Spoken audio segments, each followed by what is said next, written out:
Hey, what's up guys? Bebop Box here from the Box of Gaming to talk about a new IP, something very exclusive that I got to see while at Gamescom 2012. I'm very excited about this as it is the first video footage and gameplay footage that you're able to see of this game. This is also a working title, so things are always changing as I talk with the developers there and got my questions answered about this outstanding new title. So as you watch this, nothing is 100% whatsoever. I'm going to show you a lot of in-game footage of it, but all this other information hasn't been released yet, so here we go with no further ado. Well, Infernum Studio themselves have a very extensive gaming background, working on games like Ultima Online, Spellborn, and Asheron's Call. They're even working with a New York Times bestseller just to iron out this story. They've worked on books such as fan fictions for The Mummy, Star Wars, and StarCraft, selling over 20 million copies, and they jumped on board to help make this a great story. Now, Infernum Studio did help publish the game Brick Force, but their main purpose for creating the studio was for this game. So it is great to see this game finally come to light and we get some exclusives. And currently the project name is Thurlon. Now with that, let's get to the interview and how this game works, and better yet, what it runs on. Oh, your minds will be blown. First time this has ever happened.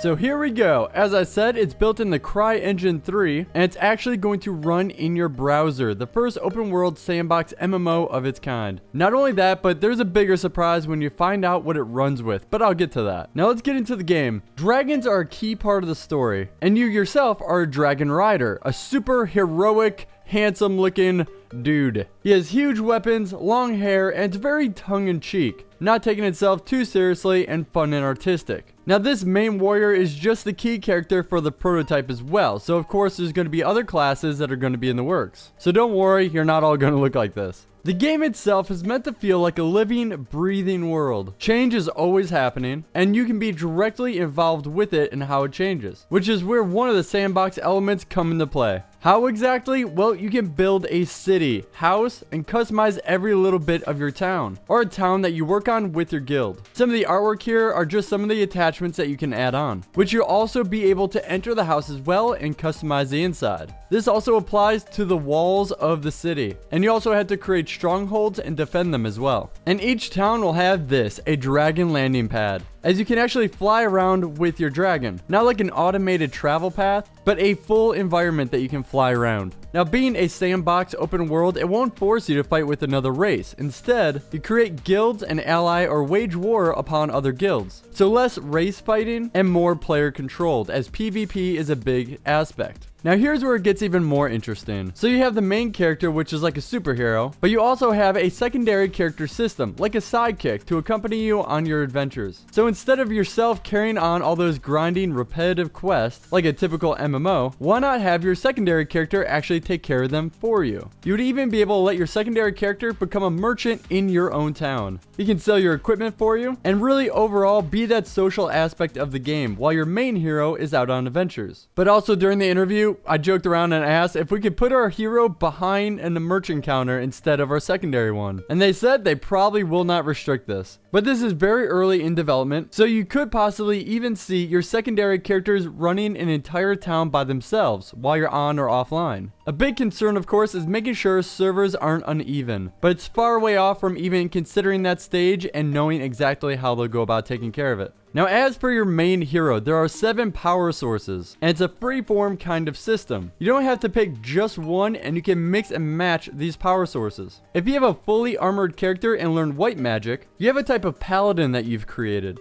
If you learn black magic, you have a kind of shadow knight, and green, a druid type. A real freedom to change and switch and mix what you want. Colors as well will have a weakness to each other, so all the colors have a pro and con. Now colors all coexist, so they don't naturally fight against each other, but it's just the idea of people drawing their magic from the environment around them. Your character isn't automatically locked into a specific number of skills, but based off the skills of you, the player. There are currently no levels, but you can just log in and play, getting rid of that grinding mentality. So instead of playing for hours on end and grinding instance levels, you can log in and play and get right to the fun with your friends. Now as for dragons, you have to find ones that are suitable to complement your color. Dragons overall though are a very key part of the game. Players' relationships with their dragon could become very important, almost like a third character to an extent. So with all this, they really hope to have a lot of open world PvP, and actually have consequences for your actions. Now, the big kicker is that this is all playable in browser and via Facebook. That's right, a CryEngine 3 game